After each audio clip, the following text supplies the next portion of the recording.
രണ്ടാം പിണറായി സർക്കാരിന്റെ കാലത്ത് പോലീസ് സേനയിൽ നിന്ന് പിരിച്ചുവിടപ്പെട്ട ഉദ്യോഗസ്ഥരുടെ വിശദാംശങ്ങൾ 24-ന് ലഭിച്ചു. 10 ഉദ്യോഗസ്ഥരെയാണ് പിരിച്ചുവിട്ടത്. പീഡനക്കേസ് നേരിടുന്നവർ ഉൾപ്പെടെയാണ് നടപടിക്ക് വിധേയമായിരിക്കുന്നത്.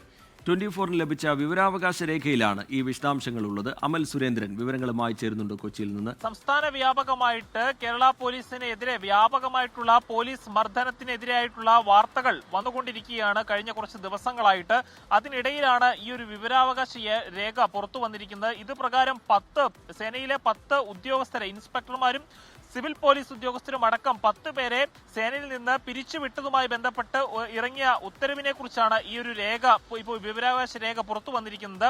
എറണാകുളം സ്വദേശിയായിട്ടുള്ള വിവരാവകാശ പ്രവർത്തകൻ രാജു വാഴക്കാലയ്ക്ക് ലഭിച്ച വിവരാവകാശത്തിനുള്ള മറുപടിയിലാണ് ഈ ഒരു വിശദാംശങ്ങളെല്ലാം ഉൾപ്പെട്ടിരിക്കുന്നത്. ഇതിൽ പറയും പ്രകാരമാണെങ്കിൽ 6-ൽ അധികം ക്രിമിനൽ കേസുകളിൽ ഉൾപ്പെട്ട ഉദ്യോഗസ്ഥരെയാണ് സേനയിൽ നിന്ന് പിരിച്ചുവിട്ടിരിക്കുന്നത്. അതോടൊപ്പം സ്ഥിരമായിട്ട് അനധികൃതമായ കാരണങ്ങൾ പറഞ്ഞുകൊണ്ട് ജോലിയിൽ പ്രവേശിക്കാതെ, ജോലി ചെയ്യാതെ മാറി നിൽക്കുന്ന ഉദ്യോഗസ്ഥരെയും പിരിച്ചുവിട്ടിട്ടുണ്ട്. ഇത് ഈ ഒരു വിവരാവകാശ രേഖ പ്രകാരം ക്രിമിനൽ കുറ്റം ചെയ്തവർ, അതായത് ലൈംഗികമായിട്ടുള്ള പീഡനവും ബലാത്സംഗവും അടക്കമുള്ള കുറ്റകൃത്യങ്ങളിൽ ഏർപ്പെട്ടവർ, കൈക്കൂലി കേസുകളിൽ ഉൾപ്പെട്ടവർ അടക്കമുള്ളവരെയാണ് പിരിച്ചുവിട്ടതായി ഈ രേഖയിൽ നിന്ന് നമുക്ക് മനസ്സിലാകുന്നത്.